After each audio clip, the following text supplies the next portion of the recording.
What is going on, buddy? Welcome back to our brand new video. So today, I know this is not DBZ related, but I didn't realize the Game Awards was on today, and I thought this was really, really cool. Now, if you're curious why I'm saying today instead of probably tomorrow, depending when this video goes up, I just want to point out, this is literally midnight for me. So I really wanted to talk about this immediately right after the Game Awards because, one, it was fantastic this year. I want to point that out. First off, lots of games. Literally, the nominees were kind of surprised me. Like, some of them I was like, okay, it's going to be this because people are mentioning this and this. But I was completely shocked when it came to the Game of the Year. So, anyways, I actually had to write everything on a piece of paper because everything was right here that you're looking at, I guess. Yeah, it was on my phone. So, I just wrote everything down on a piece of paper, but let's get into it. So, best narrative was Red Dead Redemption.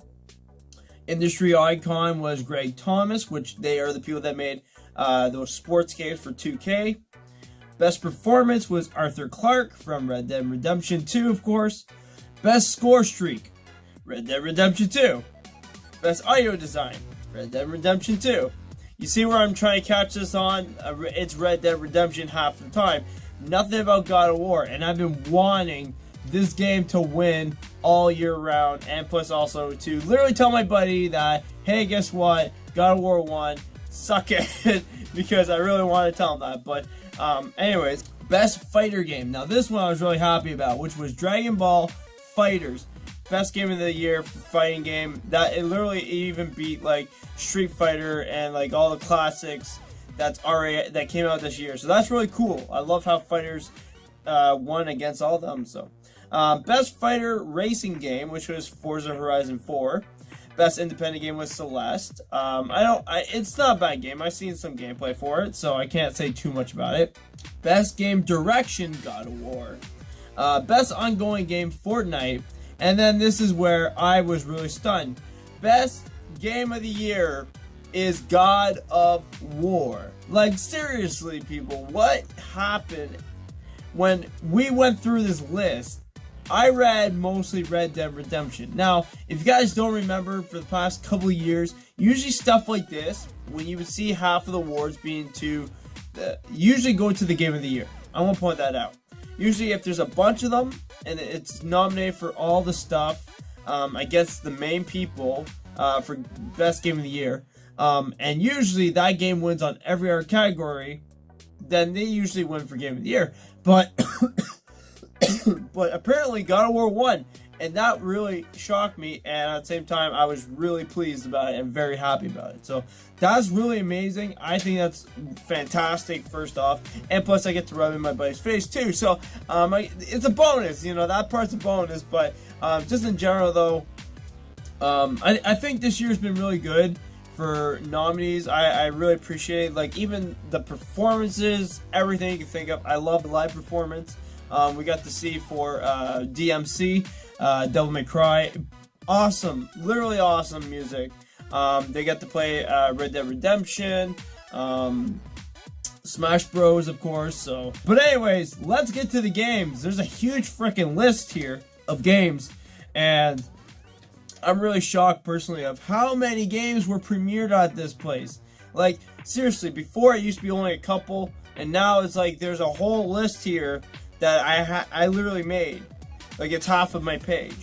But anyways, the first one is Ultimate Alliance 3 for the Switch. Far Cry New Dawn, which is like a Popclips game that's coming out February 15th. So if you guys love Far Cry, there's a game. Hades, now available, looks literally awesome. There's another game that looks similar to it. I think it's the same creators, but I think it's called Transition, if I remember correctly. But anyways, this game looks like that, but even more nostalgic. I don't know, it just has that vibe to it that like makes it awesome. The next one is Scavengers. After that, it's Dead by Daylight. Darkness Among Us. It's like a DLC for that game. So, but anyways, the next one, this is my childhood. Literally, I'm gonna point this out. This is my childhood game, and when they showed it, I loved it. How they brought the Crash Bandicoot mascot out with the crate, and of course, what was inside that crate? The trophy to Crash Team Racing.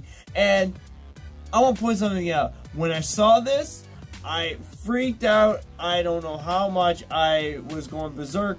And then, of course, when the stream for it, halfway of it closed off, I was just pissed. I was like freaking out at that point. I was just like, what happened? I wanted to see this badly, but it's so awesome. I actually watched the rest of the trailer afterwards. But it looks amazing. I can't wait to play this game this summer. It's gonna be June 21st if I am correct. But anyways, I can't wait for it. It's online, and that is like literally my jam. I've played that game over the years. Like seriously, I have it for the, like, I can play it on the PS3, my original disc, and it's phenomenally awesome. Still love that game to this day, and I completely have videos of it as well. Like, I think like a year ago or two or something that I played on the channel, but still, it's amazing. I love it. The Outer World literally sounds just like a funny game. The Last Campfire, PUBG, which is like a snow map, of course. Atlas is an MMO, literally just like a world, and you fight like mythical creatures on it. The Dead Wolf Rises, The Pathless, Survived By, Stranger Things 3, the game. And then, of course, the creator of Mortal Kombat comes out and he's like, hey, I'm going to do the best award for best racing game. And what does he show off right off the bat? The game itself. That's right, Mortal Kombat 11 was announced, and it looks awesome. I love it personally. Psychonauts 2, I'm not really big into that game, so I can't say much about it, but if it fits your, artistic ways and the way it is, then that game's for you.